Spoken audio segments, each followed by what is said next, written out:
Yeah, it's Friday. Hi, everybody. It's me, Kim Overholt, your party artist, and I'm here at my balmy studio, Overholt Art and Entertainment Studio, where I like to create and do all kinds of silly things. And it's early. I decided to be early today because I've missed like a few days and been off and been doing stuff. And I was like I was showing you some ideas that I got going on. So I did this nice portrait. How do you like it? You think it looks cool? I know I'm looking at it from reverse and it doesn't look too bad. I have a few little spots that I'd like to fix. I'm not quite happy with the nose. I'm always, you know, uh, when I did art, I was always told, start from the middle and work your way out, kind of thing. And when you sometimes you looking at the shape of somebody's nose, sometimes you don't want to make it too big because it's like everybody's always thinking that their noses are like the biggest thing on their faces, right? Of course, because it sticks right out. How can you not see the nose sticking out of my face, right? So when I do noses, I'm usually kind of like I try to be nice about it and give people nice noses. So mine are usually nice and small, but I think it just maybe looks like titch too small. But that's okay. That's okay.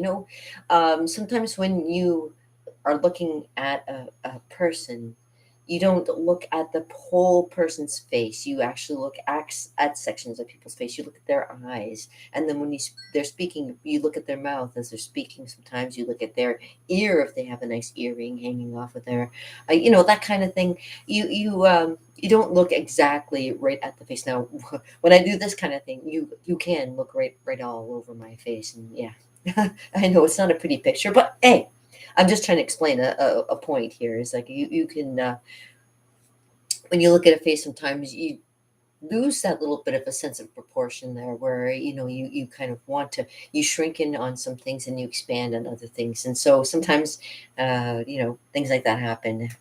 Especially when you do new drawing, you make things small, you make things big.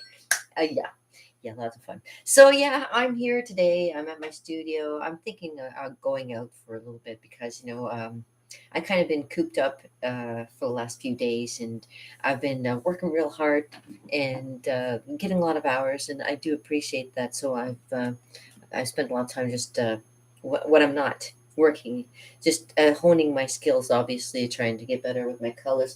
I could be like, I'm looking at it in reverse, and I'd love to just keep on going with some colors, more brighten up the colors, but I don't want to go too far with it because I keep it very realistic looking, and you know, I like it, but I know that there's some things I'd like to fix on it too. So I'll take time to do it and make it look nice and everything too, like more realistic.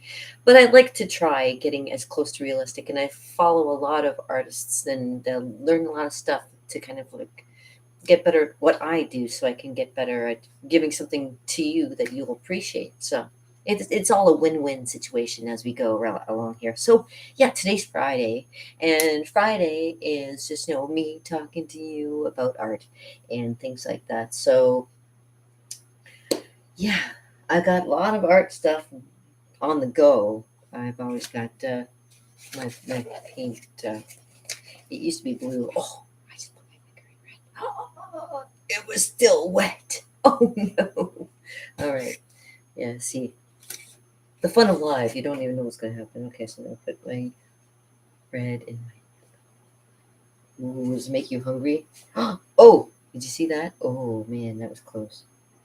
Oh, no, now I got yellow on my fingers. Okay, I got to find a paper towel somewhere. Paper towel. Okay. Luckily, I have a lot of them laying around. You can't see, of course, because you're nicely tucked behind everything. But down here, I've got it all. Like my fun bag of tricks where you can't really see what's going on, but I know what's going on. And you don't need to know what's going on because I've got it under control. Some people say under control, they have things under control, and they really don't. Like the big fire in the background. Nothing to see here. Nothing to see here. Like the guy with the rushing crowds, and they're like, "Don't panic."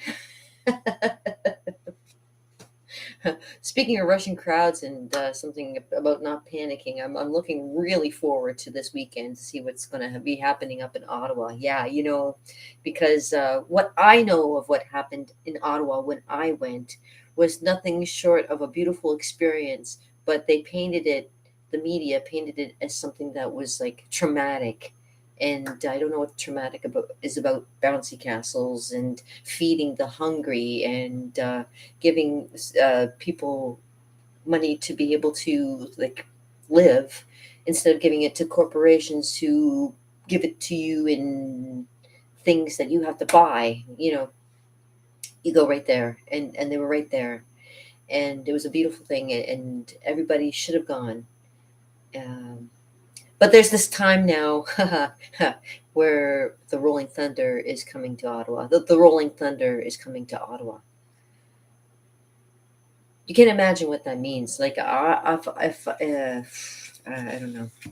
I'm looking forward to seeing what's going to happen. I really think that nobody's really seriously taken into consideration what freedom is, and now that it's really on the chopping block, well, we should really take a good look at it and consider for ourselves.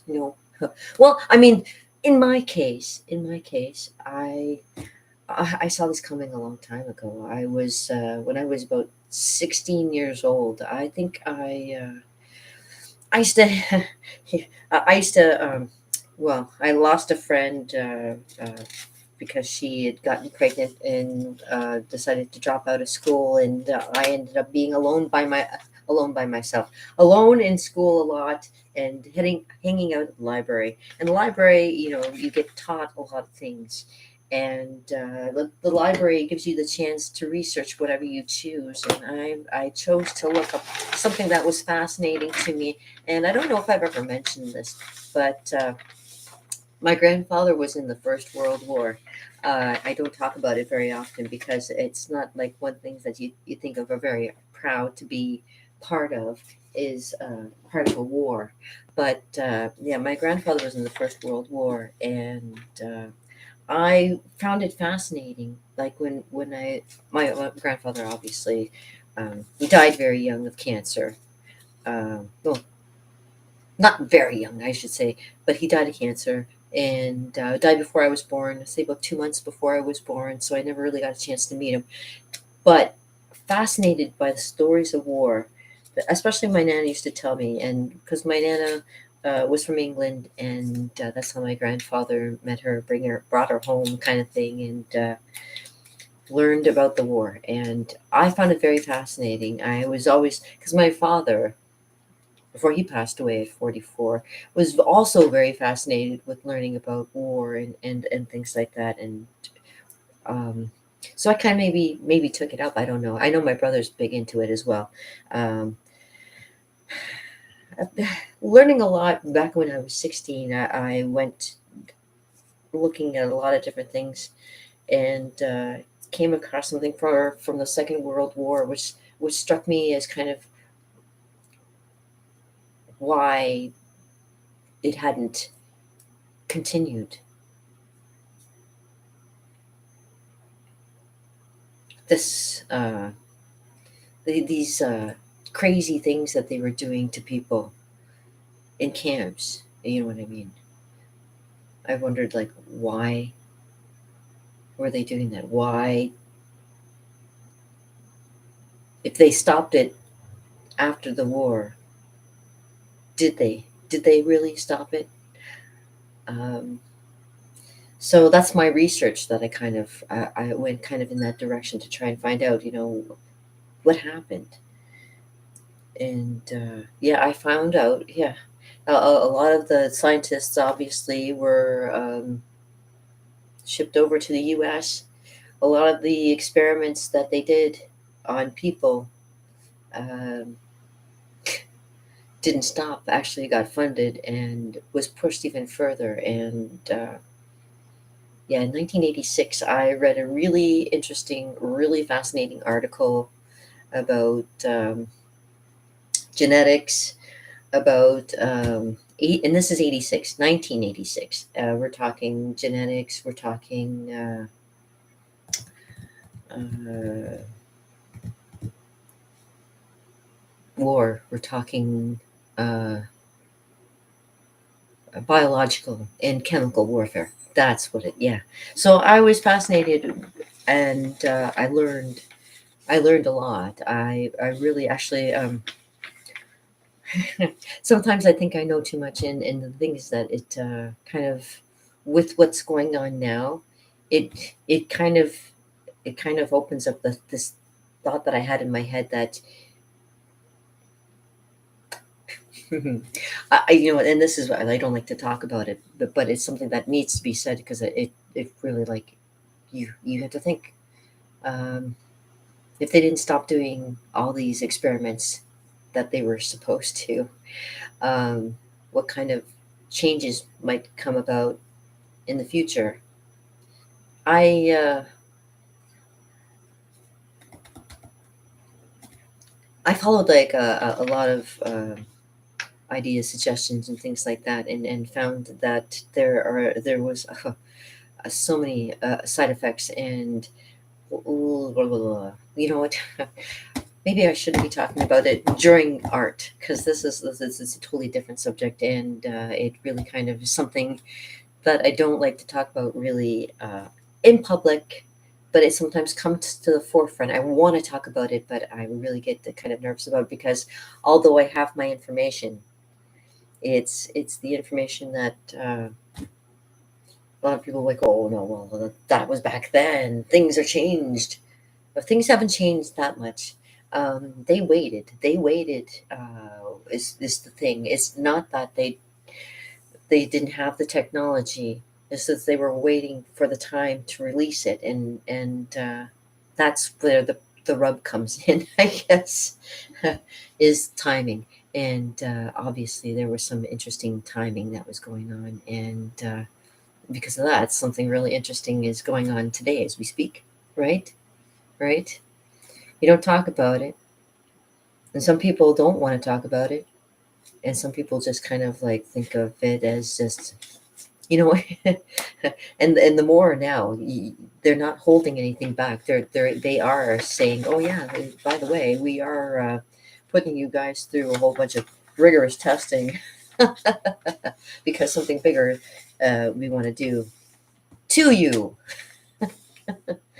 So, but neither here nor there. Like I did a lot of research, and of course I did a lot of art back in the day too. I did this really interesting picture, which I don't think I have anymore, but neither here nor there. It has to do with the future, and I have had visions of the future, and it's going to be fascinating to say the least. And what can I say? Oh, I'll do a little divination for you while I have you. Da-da-da-da.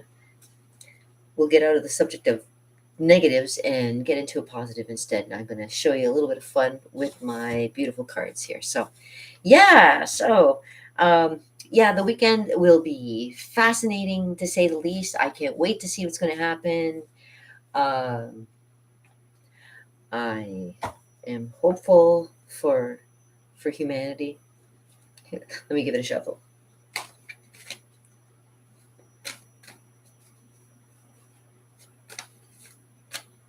Okay. All right. Hopeful for humanity. And as you guys know, I like to do a little divination, give you a little reading to see how the rest of the week, or maybe the weekend, or maybe even just continuing for the day is going to be. So, this is where we come in with my cards, my handy dandy cards. And like I say, my cards are on the positive side and always helpful in giving insight to something maybe you never thought of before. So, being it's Friday and Friday, I am in love. Yeah, I'm in love. Oh my God. You know, it's a fun thing when you can find somebody that you can bounce ideas off of and they come right back at you and you just, you just I've been chatting with a person who is actually really, really cool, and learning about uh, you know, life, it's a funny thing. And you know what? I'm so glad for honesty. Fuck. I am so glad for honesty. I can't even like when I hear when I get told and somebody like speaks a truth, man, it is so good. Oh, it's just to the core, to the core is something very, very good, and it's lovely, and I don't mind loving somebody you just for that purpose. It's just wonderful. Anyways, yeah. So yeah, there's a few things that what patterns can be changed, and I think that although this stuff is going on, this is not a pattern. We can break this, and we can be the society that we need to be for the children. For the children, it's funny. People say like, "Oh, why don't think about the children?" You know what? I am thinking about the children. That's why I kind of did the whole clown thing because I wanted to give to them because boy oh boy, the kids these days they have it hard. I'm not gonna lie. They're gonna have you're in for one bumpy ride. I don't know what's gonna come next. Then we're gonna find out from the cards what's gonna be next, and I hope to God that maybe something out there someday will be wonderful for you as it is for me too. Yeah. The kids these days, you know what? People are always like, oh, they don't. Some kids do have a head on their shoulders, and those are the ones that I'm rooting for and hoping to God that they can find their way out of this freaking mess that the corporations have done. Oh, look, card is falling. Let's see what we have. Oh, it's something interesting. I think it's really a good one. Oh, it always usually is a good one. Oh, because they're my cards, right? Oh, yeah. Okay, so babies, what do we have? We have the Prince of Pentacles. Yeah, hey, he's a good guy. Honest to gosh, maybe this is the honest guy I was telling you about because, um, honesty is definitely a policy around here. I believe wholeheartedly in being honest and upfront as possible without having to like bite my tongue or bite my lip and go, oh, I shouldn't have said that. I do have times where I shouldn't say certain things, and but this is a guy who's down to earth, as you can tell by the green. The green color means very much earth. He's a happy kind of guy, as you can plainly see. He's got a nice little trumpet. He's blowing his horn. Da, da, da. And it's always something very nice. So, the Prince of Pentacles. All right, so this is what it says. The Prince of Pentacles. Blah, blah, blah, blah. I'll read the whole thing to you, okay? It goes, the Prince of Pentacles rides across his cultivated, fertile land. With his patient, persistent manner, he could possibly coax a good harvest from barren, stony soil. Hey, that could have to do with my garden right now, too. Not possessed of great formal learning, he loves the land and all the things in nature. He blows his golden horn and calls to his dogs. Um, After a long day of hunting, he has spent a happy, beautiful time outdoors where he feels more at home and comfortable than confined within the gray walls of the castle. A stable, reliable young man, he is well liked because he works hard and is a good provider. He does not experience great sparks of imagination and is perhaps over preoccupied with material things. Being good with money is one of his strong points, though, but it can also be seen as somewhat miserly behavior. But closed mouthed and usually serious, he can sometimes surprise with his robust, down to earth humor. So he's there you go. He's slow to see other points of view if it does not match his own, rather than a narrow conventional one. But he will be reliable and helpful in practical matters. Okay, so as a prince, you have to be these things: reliable and accountable. Very much so. Okay, so this is a time to be stubborn and trustworthy in order to achieve monetary success. This is what it's telling us today. Concentrate on the physical aspects of the situation. Being physical, goal oriented, and competent can enable you to carry out your object with steadfastness and endurance. So, there you go. Be aware that the presence of the Prince of Pentacles may mean that a man with his traits and qualities may also make an appearance in your life. So there you go. There's also, it's the great thing about doing the reading is also that. So a little bit of a spell for you to kind of make you feel good and at ease today. It goes a little bit like this. Close your eyes. Breathe deep and get comfortable. Imagine yourself walking through the woods. Okay. You come to a clearing. It holds a sense of power for you. Look around and smell the earth. Let the earth's energy rise up through your body. Notice an object lying nearby. Pick it up and keep it. It will soon be of service. When you open your eyes, know that at any time you can return to your power spot and center yourself. Now, isn't that something? Give you your power. Power. So there you go. Power for you guys, and something really very positive. Again, very positive. I like that idea. All right. Wonderful. So, and oh, hey. That's usually my card on the bottom, and that's the one that I said got a little bit crispy in the fire, as you see. It's a little bit darker from the rest of the cards. Yeah. Yes. Yes, and I guess, he's a fiery lady who's got some questions to be answered. And the Prince of Pentacles, he's got the answers. In a cool, calm, and powerful place. There you go. All right, you guys. So, this is my 15 minutes of fame for today. And I'll try for another 15 minutes of fame for tomorrow. Possibly, if I can. Tomorrow's Saturday. Saturday. What's Saturday? Saturday. Oh, well, you know what? Saturday, usually I try to do face painting. But you know what? I got to work early tomorrow. Shite. Okay, well, that's out of the question. Maybe I'll make it for Sunday. Or maybe I'll make it for Monday. You know what? I just hope you enjoy your weekend and you have a good one, okay? Because, I don't know what's going to happen next. We don't know what's going to happen next. You know what? I'm not going to say anything because if I do, I'm just going to jinx myself. So I'm not going to jinx myself. I want to see what's going to happen, okay? And if you guys, oh my God, I'm stoked. I'm very stoked. There's a lot of cool things going on too. I know a lot of birthday parties are going to be happening this weekend too. A lot of noise, people. Let's make some noise and get this love going. This love on a Friday. Let's get this love going. I love you. I hope you love me. And as my mom used to say, peace, oh brother, with a little bit added. And that little bit added is a little bit of love for you guys, of course. And in the meantime, I hope you have a fantastic day. And know that you are loved.